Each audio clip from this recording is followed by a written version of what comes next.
हमें tick tock, गालम गलोच और gate number 4 की सियासत नहीं आती।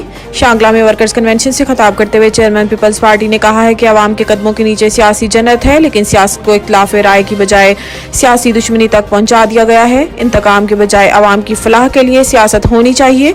बिलावल भुट्टो जरदारी के पुराने सियासतदानों को आवाम के असल मसाइल की फिक्र नहीं, बल्कि वो अब भी अना की सियासत कर रहे हैं।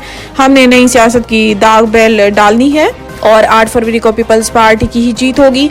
इन्होंने दावा किया है कि पीपल्स पार्टी वाहिद जमात है जो आवाम को रोटी, कपड़ा और मकान दिलवा सकती है, लिहाजा बुजुर्ग और नौजवानों को मुश्किलात से निकालने के लिए हमारा साथ दें। जब तक मजदूर खुशहाल नहीं तब तक मुल्क खुशहाल नहीं हो सकता। अल-अज़ीज़िया रेफरेंस में नवाज शरीफ की सजा के खिलाफ अपील पर समाअत। अल-अज़ीज़िया स्टील मिल्स रेफरेंस में साबिक वज़ीर आज़म और मुस्लिम लीग नून के कायद मियां नवाज शरीफ की सजा के खिलाफ अपील की समाअत इस्लामाबाद हाई कोर्ट के चीफ जस्टिस आमिर फारूक और जस्टिस मियां गुल हसन ने की, जिसमें नवाज शरीफ के वकील अमजद परवेज एडवोकेट और नैब प्रोसिक्यूटर अदालत में पेश हुए। दौरान समाअत नवाज शरीफ के साथ इसहाक डार, मरियम औरंगजेब, अता तारड़ समेत दीगर लीगी रहनुमा मौजूद। अदालत ने नवाज शरीफ की सजा के खिलाफ और नैब की सजा बढ़ाने की अपील को यकजा करके समाअत की। इस मौका पर नवाज शरीफ के वकील अमजद परवेज एडवोकेट ने अपील पर अपने दलाइल देते हुए कहा है कि नैब ने सुप्रीम कोर्ट के अहकामात पर रेफरेंसेस दायर किए जिनमें एक जैसा इल्जाम था।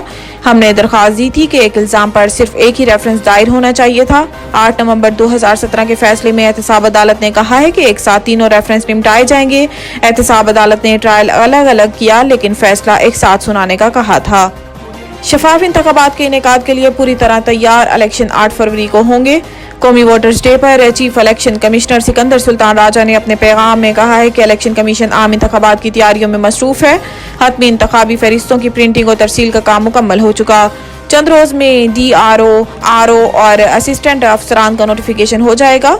सिकंदर सुल्तान राजा का कहना है कि चंद रोज में इलेक्शन शेड्यूल दे दिया जाएगा। पोलिंग 8 फरवरी 2024 को होगी।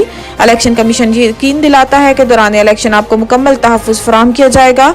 इनका कहना था कि आवाम मुल्क कौम के रोशन मुस्तकबिल के लिए अपना हक के राय दही इस्तेमाल करें, इलेक्शन कमीशन के साथ ताउन करें, पुरअमन इंतखाबात का इनेकाद यकीनी बनाएं। लतीफ़ खोसा और बुशरा बीबी की ऑडियो लीक से फॉरेंसिक का हुक्म।